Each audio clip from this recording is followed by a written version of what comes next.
All right. Good morning and close to good afternoon for everybody. Thank you all for joining us. We have an exciting day today. We're going to kick off with Laura. Welcome everybody. Just a quick introduction for Laura. Laura Hope Goldstein is a seasoned communications veteran with over 15 years experience running marketing and communications programs and teams. That involves spearheading L&D efforts as well as content training and facilitation. So super excited for everybody to get here. Please let us know in chat where you're from. You can see a little bit of her own bio there for you as well. She definitely has her expertise that lies in emotionally intelligent leadership, corporate strategy, organizational design, and culture building. She does have an MBA in leadership, and she's passionate about developing leaders, enhancing cultures, coaching employees, especially on skills such as EQ, communication, and project management. Who doesn't need that? So, in her spare time, she loves reading, writing, theater, yoga. I'm with you on that, Laura. Yeah. I love some yoga and traveling. Who doesn't love the traveling? So, she does some traveling with her husband, Andrew, and they take their puppy, Mary, for walks. So, welcome, Laura. Thank you so much for having me. Thank you so much, Christine. Welcome, everybody. So excited to be here. Like Christine said, my name is Laura Goldstone. Super excited to talk with you all today about a topic that is very near and dear to my heart, marketing lessons that will boost your L&D effort. Currently, I am Senior Director of Communications and Branding Strategy at a tech company. I've been head of brand and content there for just about 7 years. And before that, I ran marketing and communications teams across a variety of industries. I also have a blog at yourstoryhaven.com where I write about leadership, communication, and personal growth. And I'm here today because over the last 15 years of my career, some of the things that I loved most about my roles included talent development, leadership coaching, content training, and workshop facilitation. And somewhere along the way, I realized that those all also fall under the L&D umbrella. So to explore that further, I got an L&D mentor. I joined an L&D community. And along that journey, I learned two things. One, marketing and L&D overlap way more than I ever knew, and more than most people know. And two, combining marketing and L&D can actually be a superpower. So I started infusing my marketing expertise into some L&D projects I was working on. I started advising some others in L&D in a very similar way, and we started seeing some positive results, which was really exciting. So now, instead of keeping that to myself, I'm here to share with you all a few actionable nuggets from marketing that will hopefully help you in L&D just the way that they've helped me and my community. So to gather some perspective here, I asked my L&D community their biggest challenge. And across all sub-functions within L&D, nearly everyone shared the same concern. The question they wanted answered was, how do we inspire our learners to want to learn on their own? Which makes sense, right? Our job isn't necessarily to push learning onto people or to just put it out there and hope it works. It's to hopefully pull an interest in learning and developing from our audience to bring them along on their own learning journey and to support them. We'll be in the wings helping them along the way, but the key is really that they're the ones making the decision to learn.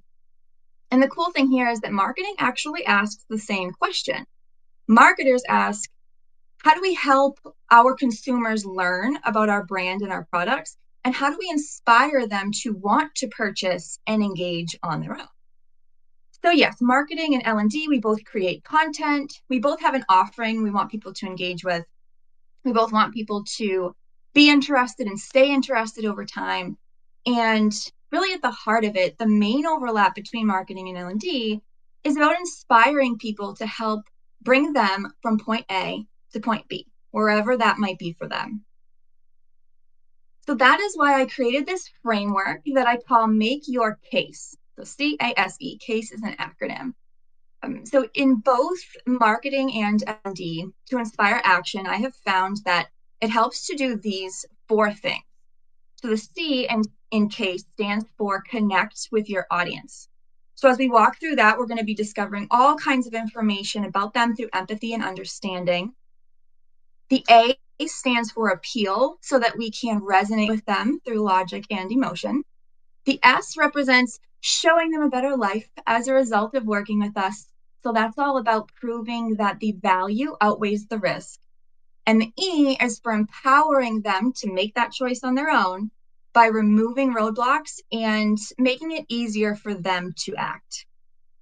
So let's get started with the C in CASE, which stands for connecting. This one is all about understanding, empathizing, really putting the spotlight on the audience. And for us, we're going to take our agenda out of it for a minute. So when we look at our audience, what they care about, their experiences, their context, all drive the way that they make decisions and act. And something else to note here is that empathy isn't just about emotions. There is a form of empathy called cognitive empathy that involves understanding others' thoughts, beliefs, and perspectives. So at this stage, we kind of want to sit back and just understand them for who they are without judgment. We're going to have to be a little bit open to it being maybe a little different than we thought, clarify our assumptions here. This is our chance to learn and be the learner and respect the learner. So let's pause for a second here. There's a question for reflection. So if you're joining us live, I'd love for you to drop your thoughts into the chat if you are interested. But the question I'd love for you to reflect on is, what is one way I can better empathize with my learners? So let's take a second, reflect on that. And again, if you'd like to drop your thoughts in the chat, that would be great. We'll look through those. Let's think about that idea of how we can empathize with our learners.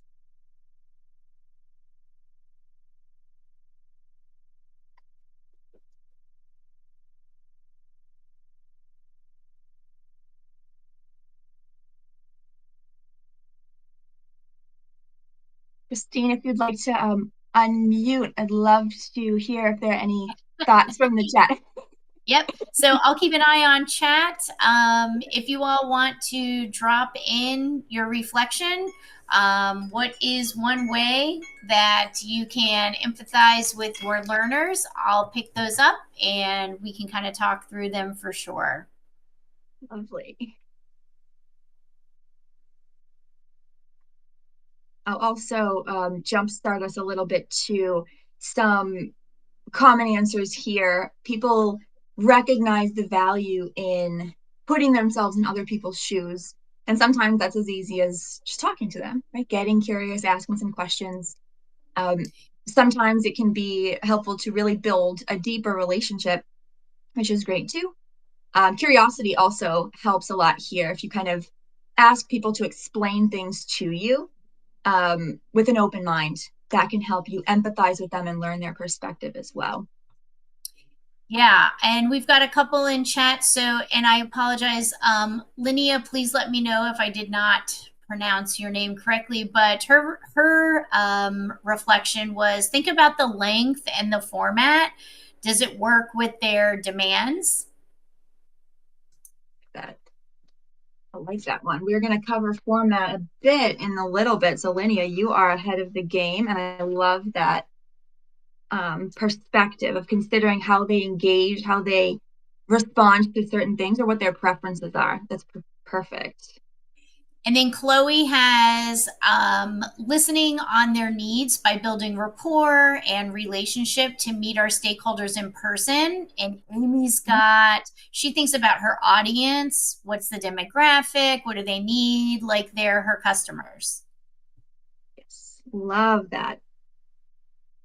Fantastic. These are all very helpful, very actionable, all accurate, all data driven. These all work. So if you're already doing them, you guys are already doing a fantastic job. And we're actually going to talk about a lot of those as we move through as well, too. So thank you guys for sharing. Love the engagement there, too. Um, Yep, we've got and two more, Laura. okay, So Carol Ann says, step into your learner's shoes, experience your course as they would to truly understand their challenges and needs. And thank you, Lene. So, like Renee, I appreciate it. So I think Carol Ann's is great. And then Kimberly added, understand what's going on in the context of the organization as a whole. If it's going through a tough time, then it affects the learner's choices. definitely. I love that. We're getting a variety of perspectives here, which are nice because we're getting both the micro and the macro. We're looking into the person, right, and their individual motivations and their situation. And then we're also looking a little bit more externally in the environment that they're in and how they're responding to that, because that absolutely impacts how we learn, how we make decisions, all of these elements. Fantastic. I love also the idea of experiencing things as they would too. Sometimes if Yes. I'm right, like walking through a training, I'll start from scratch and pretend that I'm the learner and be like, okay, this is the folder you're going to open up. This is how you're going to, navigate the system. I'm pretending I'm you. I love that. That's a fantastic example of empathy. All right. Great. Thank you guys so much. Um, so this is great. So yeah, so a lot of times too, I think that a lot of your examples were nice and concrete, which is great. And I do think that a lot of times we don't always get as concrete as that. Sometimes we have to make assumptions, maybe based on people's behavior or maybe based on what we see from afar. And that can be hard because assumptions aren't necessarily going to always be true. So it always helps to clarify those, to connect with the person individually, and maybe to test some things with some data if we can. So this next stage we're going to look at is how we can start to gather maybe a little bit more quantifiable insights to complement the relationship building that we're doing. And in marketing, this is very important. We have to use data to validate pretty much everything. But all of our campaigns, all of our spend, the way that we're setting things up, we try to use data as much as possible in those ways. And doing the same in L&D could strengthen both your case and your offering. So here are a couple ways that you can gather insights. The first is the one-on-one kind of deep dive, which a couple of you mentioned. That's a really great way to build that relationship, learn about an individual's situation, their perspective, their opinions, their unique skills and challenges.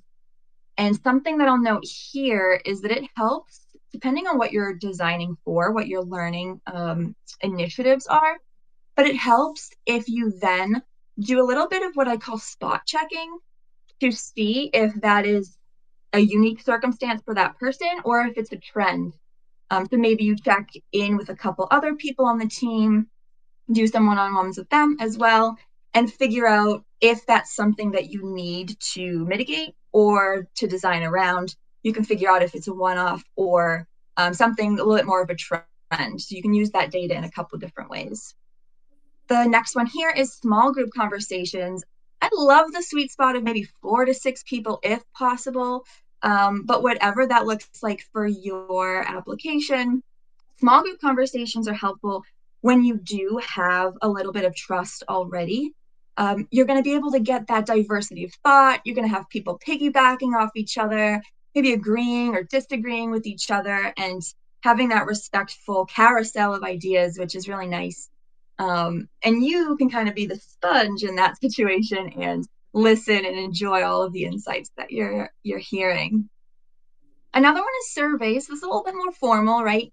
But there are 3 great formats that I love to use here. One is before a training session or a content release to gauge interest and knowledge if you can. It's helpful to do that beforehand so you can maybe tweak your offering based on the data you get. Another format is more of an open forum. So if you just kind of have a submission form available or a way for people to share their insights whenever they have them, you'll get some timely thoughts there. And then the third is right after a training or content release so that you're getting that immediate visceral feedback.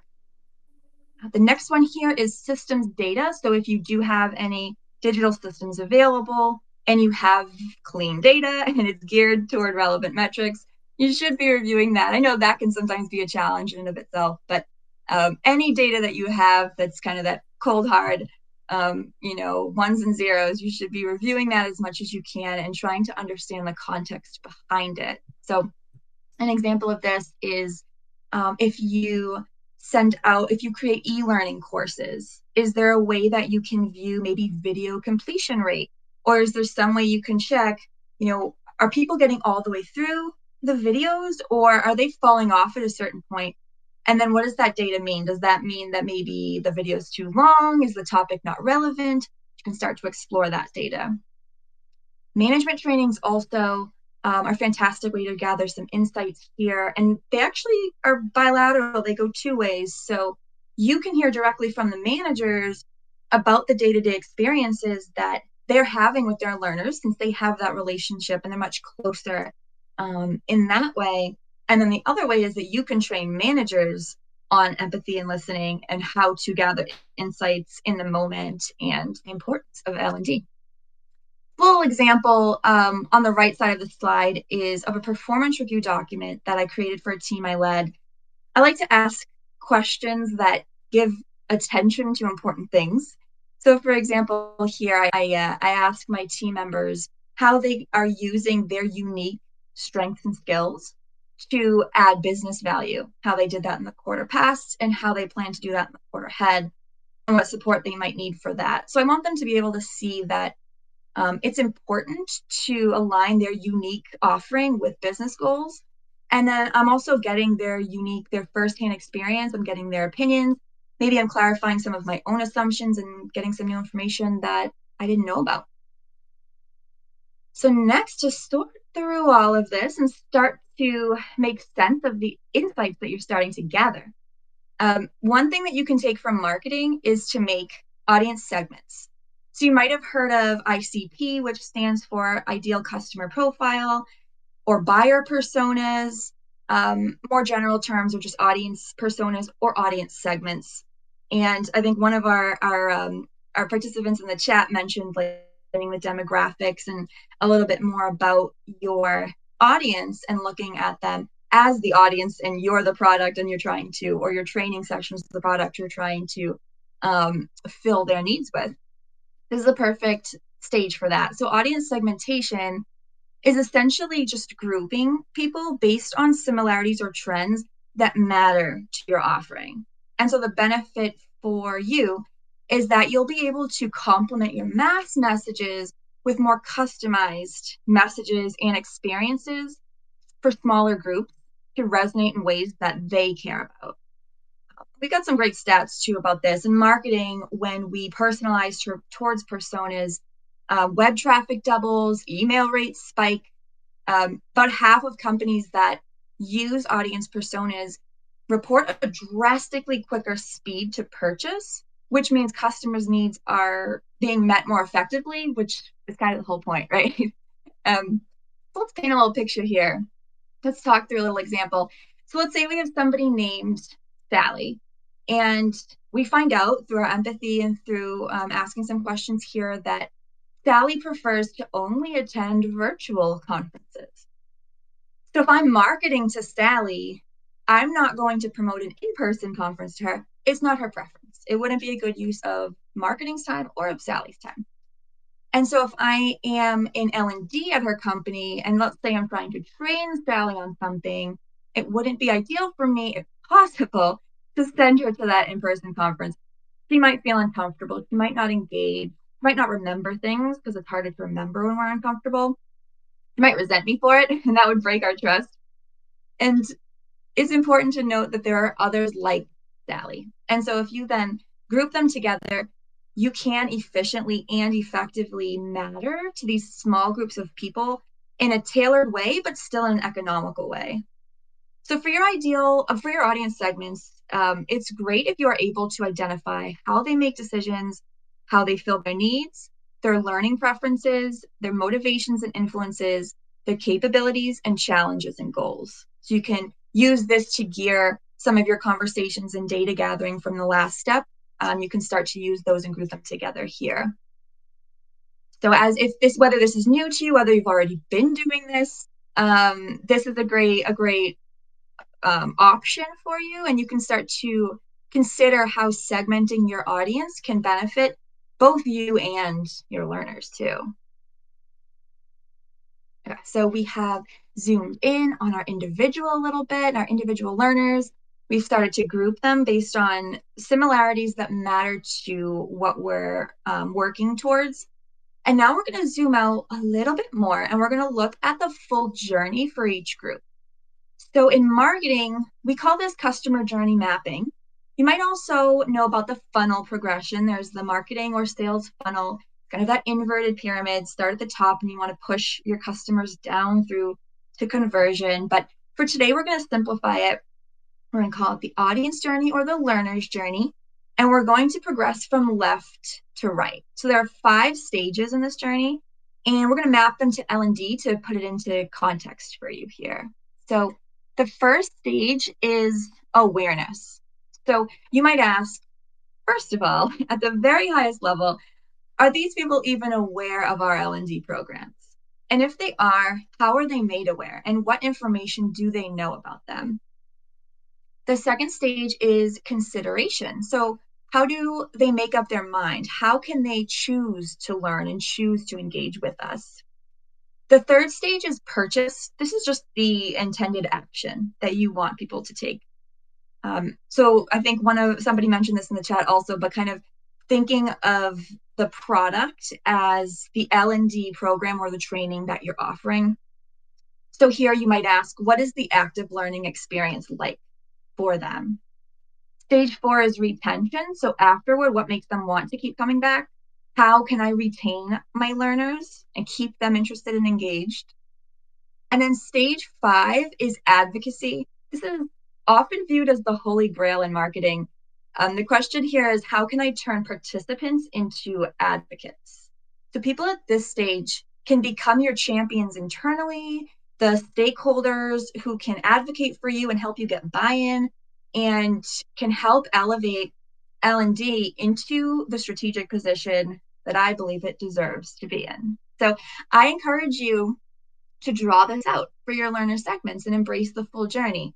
You could draw it out once overall just to kind of get used to this thought process. You could draw one per audience segment that you're putting together, and just kind of have a holistic view of the steps that your audience is taking, both in their minds and the physical steps that they're taking. So on the bottom left side of the screen, you can see some bullets that I recommend identifying per stage if you can. These are your goals, activities, questions, challenges, and successes, again, from the audience's perspective at each stage. So we can pause here again and reflect. My question for you all to think about is, which one stage might make a positive impact for you if you improve it? So which one stage do you want to try to focus on improving over the next couple of months, we'll say? And if you're live with us now, you can drop some thoughts into the chat as well. Pick one stage and think about how you could make a positive impact by focusing on it. Yeah, so while we wait on a couple, Michelle shared she loves the journey more than the funnel concept. Yep. Kind of feels like, that way the audience doesn't have a choice, but to be forced down. So I love the journey as well, right? I agree. I like that. I like the reasoning behind it. We're not forcing you. It's not gravity pulling you down. This Yeah, is no your doubt. choice. We're working together along this journey. I like that. And she also shared that awareness has been an issue that's really stung. So just Yep. doing the shouting like we're here. Yes. It's so true. It's so true. That's very common too. Because the learning experience, maybe that like middle phase of what the actual experience is like.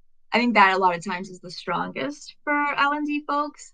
And the awareness part, and even maybe the advocacy part working together can be tricky in terms of getting that buy-in and just making people aware of what's available and also how it can impact them, like what it actually will do for them. from their perspective. Very true. Agreed.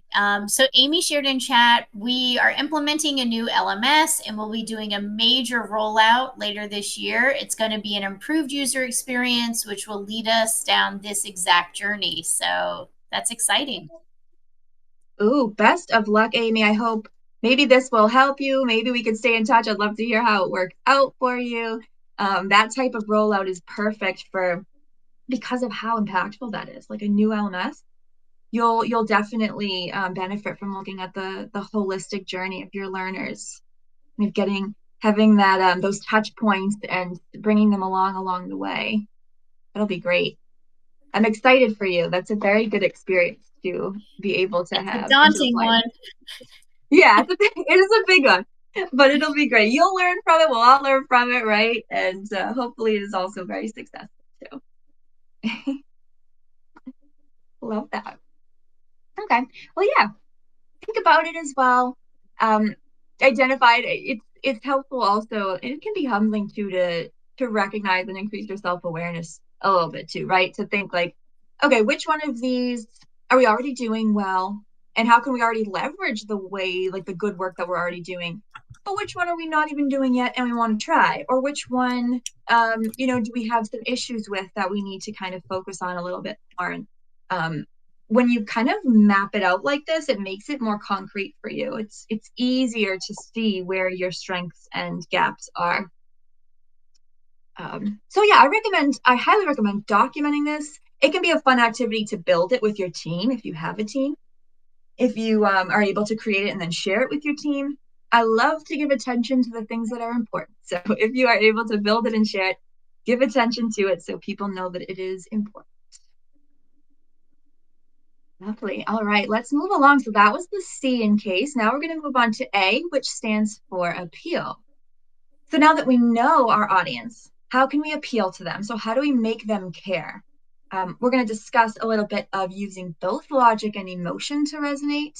We will try to make sure that we're understanding our audience's context, which already sounds like in the chat, a lot of people are considering this, which is fantastic. And we're going to try to engage them holistically across the journey. So everything that we've talked about thus far in this session, we'll continue to build on. So why is there an elephant on our screen? Okay, so I am in an L&D book club, and we recently read a book about designing learning for behavior change called Talk to the Elephant by Julie Dirksen. If you haven't read it yet, I highly recommend it. Fantastic book. And the idea, it's based on a metaphor by social psychologist Jonathan Haidt. So if you have read his book, The Happiness Hypothesis, you might also be familiar with this. But it's really cool because it's making neuroscience accessible to everybody and actionable as we're going through these L&D initiatives. So this book in particular talks about the brain being like both an elephant and the rider. So the rider represents conscious controlled thought. The data, rules, the part of us that loves logic. The rider is the one steering the elephant deliberately toward a goal. The elephant is everything else. So that's our gut feelings, our visceral reactions, our intuitions, our emotions, our habits as well. So if you're ever comfortable where you are and you don't really want to change, you can thank your elephant part of your brain for that. Also, Harvard Business School professor Gerald Zaltman says that 95% of our purchase decisions take place unconsciously. That is staggering, but it does support the idea that we buy with emotion and we justify with logic.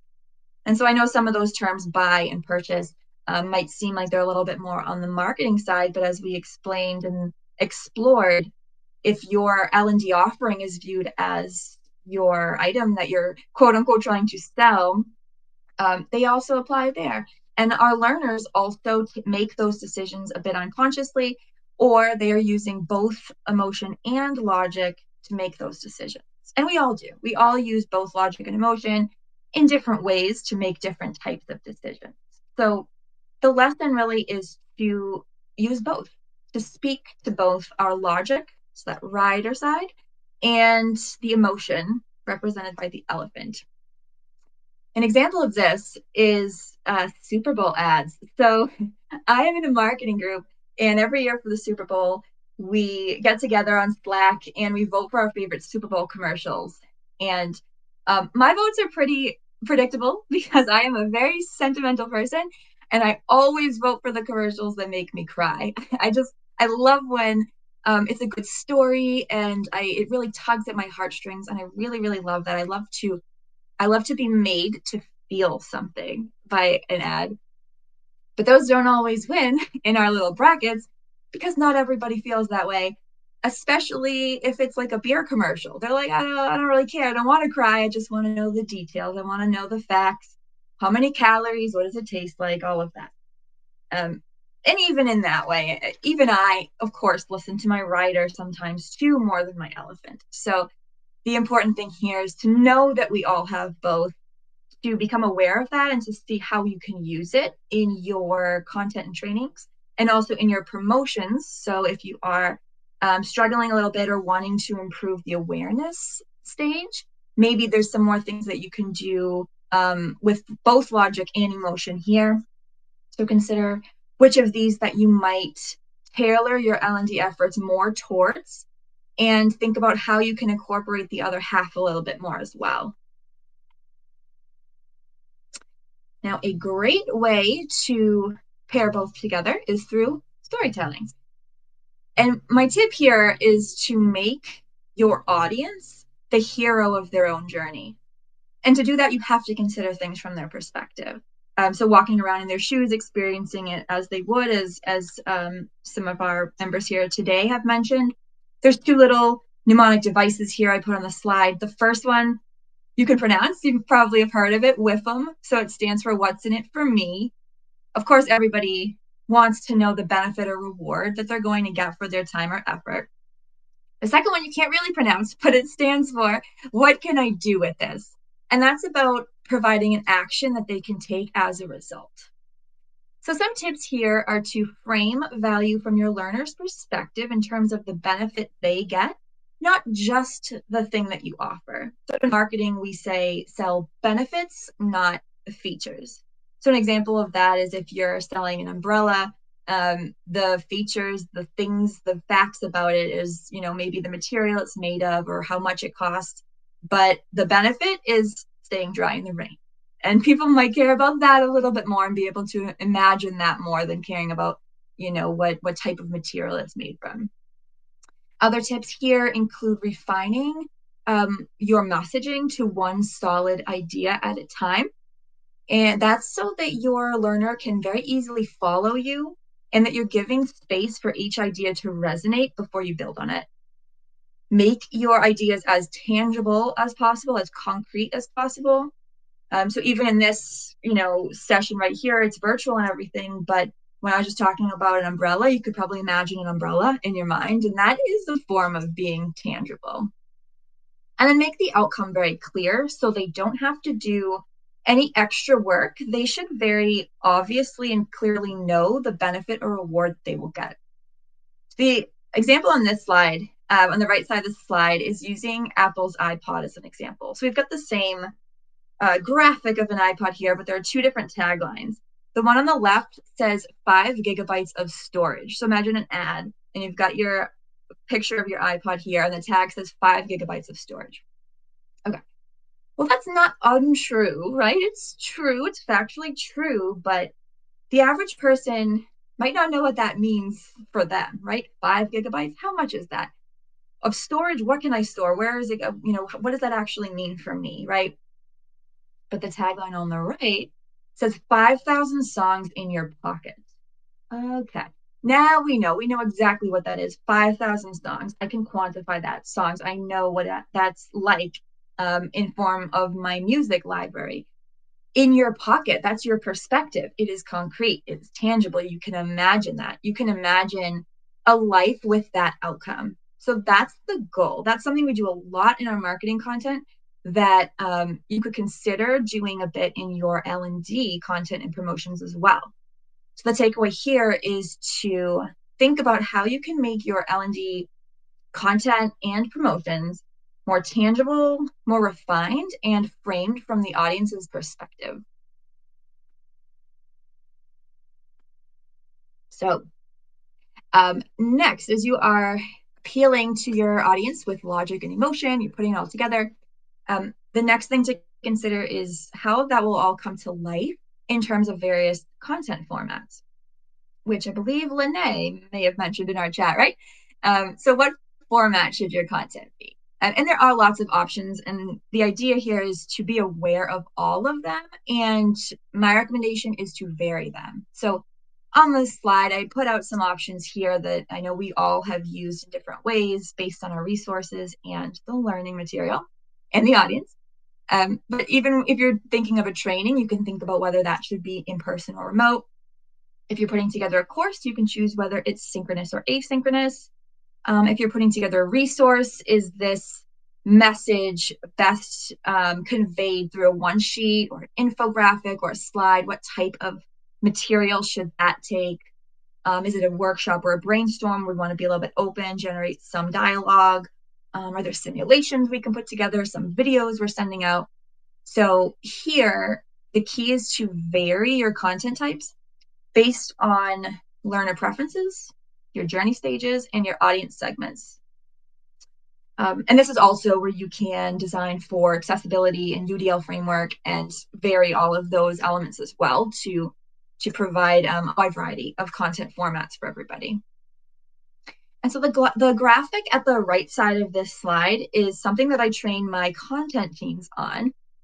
So in marketing, we place great emphasis on content repurposing, which involves having one core idea that then takes shape in various formats to appeal to more people and to reinforce that message consistently over many touch points. So for example, if the idea, say, is we want to put together some content around using analytics more in your job to be more data driven, we might write a blog post. Then we might use that and create a video series.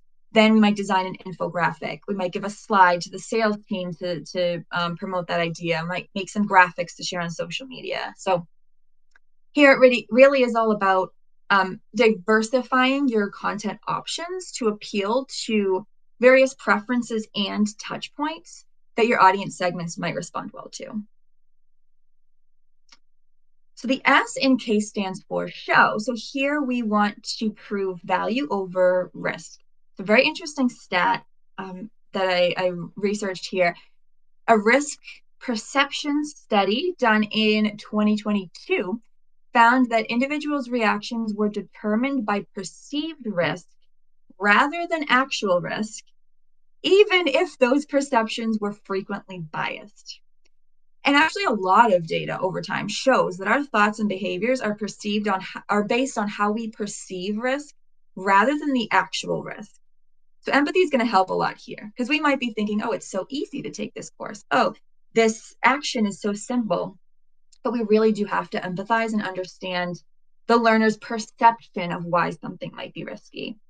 And so there are lots of reasons that someone might perceive something as risky, but I do see these 7. I know it's a lot, but these do come up a bit in L&D and marketing, so just to be aware of them. The first one is awareness. They might not know, they might not have enough information or know enough to know that it's not risky. Capability, so they might not have the skills or knowledge. Autonomy, they might not have the choice to do that thing. Motivation, they might not be inspired to do it, or maybe the reward is not strong enough or immediate enough or tangible enough to convince them. The environment's a big one. If the proper environment isn't set up, or maybe social influence is pushing them in another direction. History, bad memories, maybe they've been burned and they are hesitant to change. And framing effects here do come up. So your message or delivery might also be causing a negative emotional reaction that is making them perceive what you're asking them to do as risky.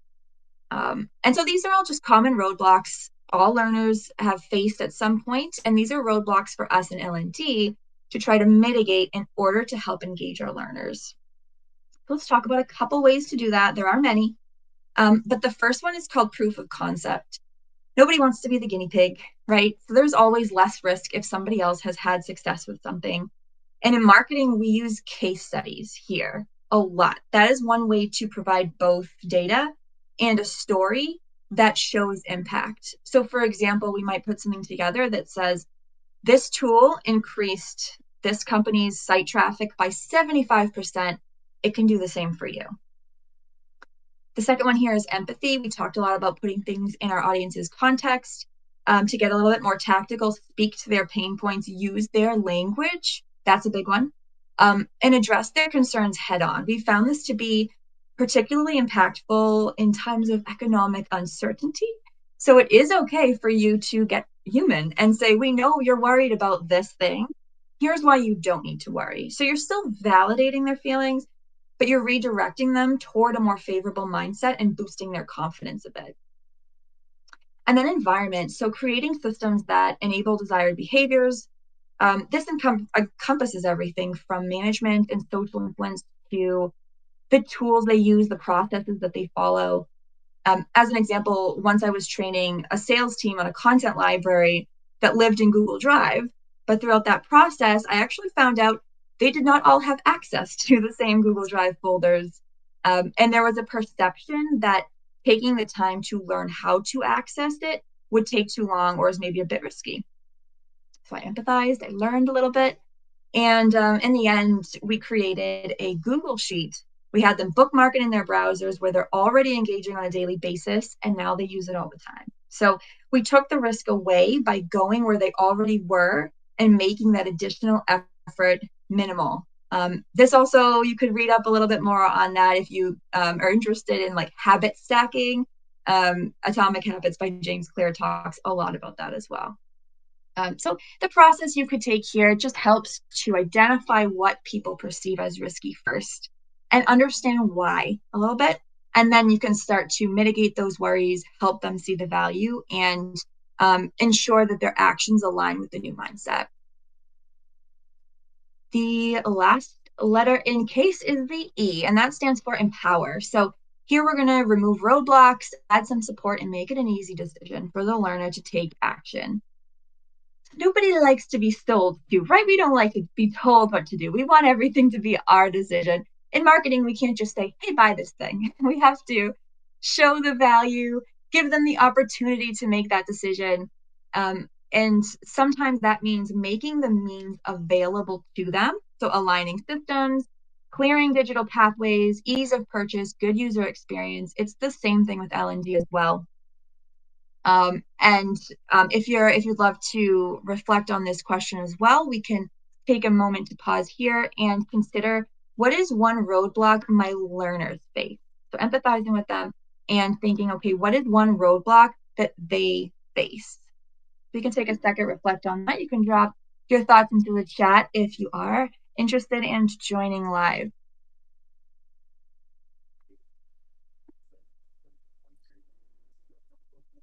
All right, so we'll hear a little bit about roadblocks, which it always seems like when it comes to training, there's that sense of resistance or, oh, I can't believe I have to go through another training, right? So I think Kimberly has shared, she kind of hit it, the time to learn, right? That constant, I don't have time for this. And sometimes it might come from management saying you have to hurry, hurry, hurry and get through this, or the employees finding the time to learn. Right, right. That is a big one. That hopefully a little bit later we'll also touch on that too, to figure out how to both make the time, but we only have so much time, right? So it's all about like shifting the time that we have and realizing if you make the investment now, it will pay off dividends in the future. So not like if they might see it as this is extra time I don't have, but instead embedding that into what they're doing now and realizing this is going to make everything much more effective in the future, kind of showing that value is helpful. Yeah, I agree. And so Kimberly also added time limitations and concentration. They're often in busy and loud spaces, taking the courses. And Lene says being able to find exactly what you need at the moment you need it. Oh, that is a good one. That is a great one. That has a lot to do with making things available throughout the whole journey because you never know at what point people might need certain things. So having those means available at any point means that wherever your learners, because the path from point A to B, that point A is going to probably be different for different learners. So having things available at different stages would really be helpful. It's a really good point, Kimberly. That Carol Ann is a, shared as a last one, fear of not belonging or being good enough, kind of that newcomer refugee audience. oh, that's an interesting one. That really does lend itself well to, I'd say, the empathy pieces and the emotional intelligence pieces. Because if someone is feeling that way, we do want them to feel that confidence boost. Like you can do this, you will have the skills to do this will help. You are absolutely meant to be here and to be doing these things. And um, that would be helpful to work with somebody one on one if possible to kind of understand their perspective and build them up in that way. And then maybe some small group things on teams so that they can collaborate and kind of get that social energy and realize, oh, we can all do this together. I can do that as well. We all are meant to be here. We all are at different stages and feeling different things at different times. And that's all totally, totally valid too. Love that. So that's fantastic. So this is a little map that I like to draw. We won't have time today to actually draw through it or anything, but um, I have a template of this on my website that I'll share with you at the end. But this just helps to draw it all out and again make it concrete for yourself. And you can do this for different maybe segments or even people too. So on the left side is point A, that's the current action or just where they currently are in terms of benefits, what they're doing now, why they're doing it now. On the right side is point B. So that's where we want them to get to. And you can identify the benefits and outcomes there as well. And then that path from point A to point B, your goal is for it to be as smooth as possible, recognizing that it's never going to be perfectly smooth, but that you're always going to be working together to identify these roadblocks or challenges along the way, putting in time to address the trade offs. We talked that we might have to address those head on, providing some support to make that change, collecting data, making some updates and communication throughout, and then continually tweaking the environment to support that change as we go through it. So this will help illuminate maybe why your learners either don't want to act or more prevalently why they're not able to act or what is stopping them from acting. And so you can try to understand and then ease it for them. And you could create this for each person at different times. You could do this for your segments. You could do this for a program. There's a lot of different ways that this could apply. And just to add another little dimension to it, because in the last phase, we're removing the bad things, and here you can add the good things too. So to make it even more appealing and empowering, you can give them opportunities to make good decisions. So things that matter to people are autonomy. They want to be able to make the choice. So you can use this to kind of think about, okay, how can I increase autonomy?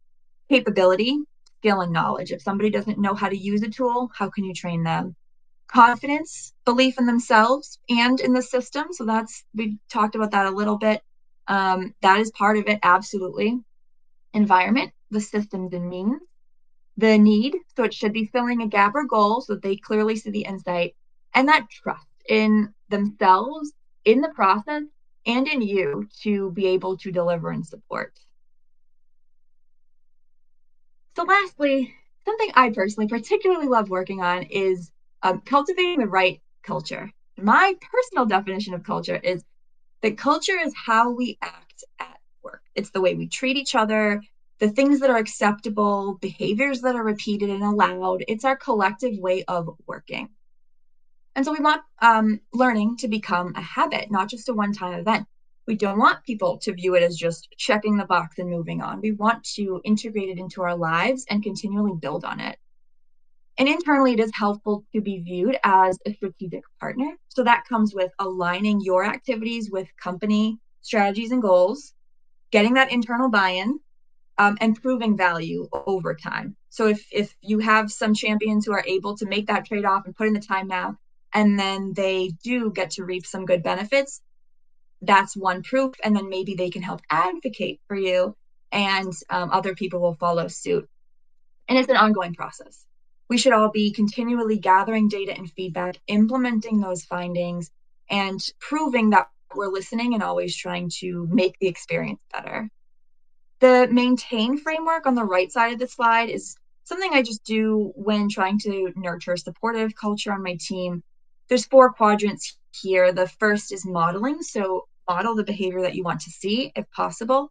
2 is celebrate. So celebrate when somebody's doing it right, catch someone doing something right, and give context into why it's good and why it matters. Curb, yes, sometimes you're going to have to nip some bad behaviors in the bud. Do it privately, but do it in a very direct and concrete way. And reinforce what's important consistently. So, in terms of embedding this into the culture, which we do also in marketing as well, making sure everyone at the company is aware of your strategy. So, we do this with our brand strategy. We share customer journey updates, the impact of our shared efforts. We have a dedicated Slack channel where we share these things digitally. We speak at company meetings. We join other department meetings as well in small groups.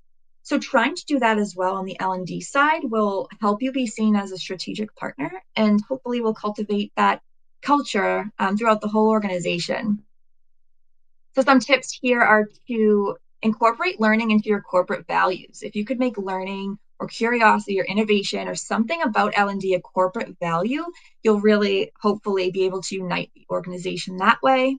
Align your rewards programs to L&D efforts and make sure your rewards are immediate, concrete, and meaningful. Train your leaders to train their teams to value L&D. So kind of keep that communication going and train people not just on the materials or systems, but why it's important. Show people how their feedback was implemented and how their work is creating a positive impact. Don't just do a survey just to do it. Follow up on it and show how it mattered. And maintain visibility with consistent communication. So my last little nugget I have for you is this additional acronym-based framework, which I love. This one is called ACE. So to help you ace your L&D efforts, remember what could be the 3 most important parts of everything, which is authenticity, consistency, and empathy. We talked a lot about empathy. It is the cornerstone of connecting with anyone and helping any message resonate. So always remember that as you move forward. Authenticity is also essential. In marketing, especially, we need to be authentic to our brand so people don't just think we're trying to make a buck off them. And in L&D, that's important too. You want people to recognize your good intentions and that you are trying to help them, that you are sincere in your thoughts and actions. Also, something that could be its own session completely that we don't have time to go a ton into today, but regarding authenticity is knowing your unique value and staying true to it.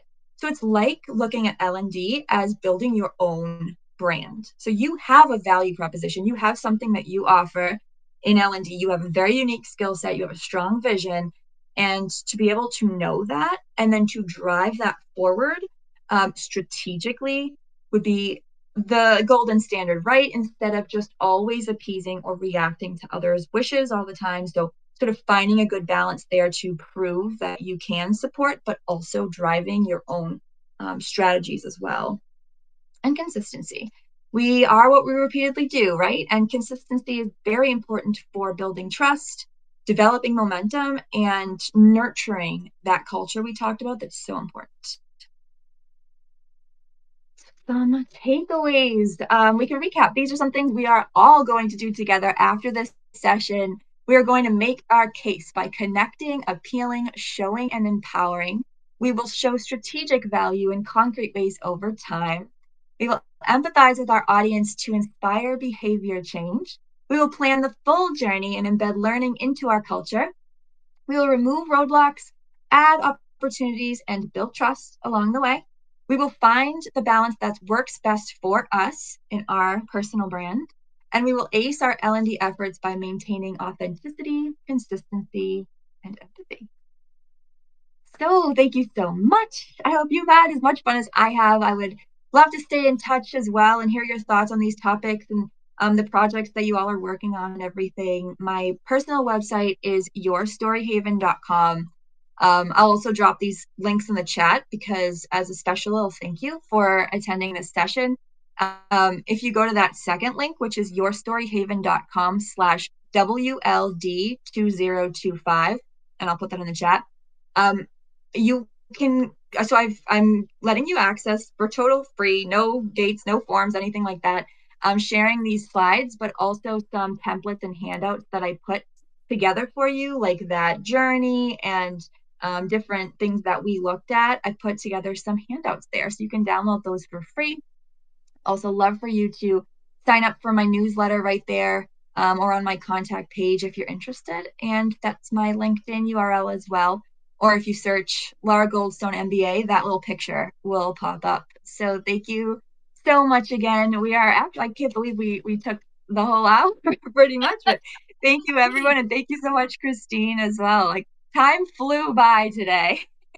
Yeah, I mean, we were jam packed with great information. So we do have just a minute. Laura, thanks again. This was awesome. I really was interested to see the connection between the marketing component and L&D, and you brought it together beautifully. So this was a lot of fun. I think everybody lives in that marketing space, kind of no matter what. So connecting it to the L&D side was really cool. So we do have just a second. I'll open it up. Anybody have any questions for Laura as we kind of hang out and have 1 or 2 minutes? Yeah, Lene said, great information. Good thanks from Kimberly. Awesome.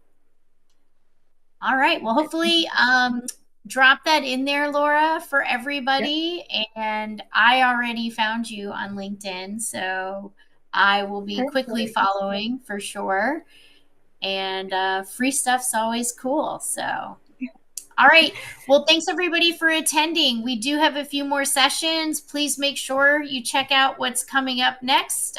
There's a few things. I think the 3 C's of empowering women and learning in L&D with Diana.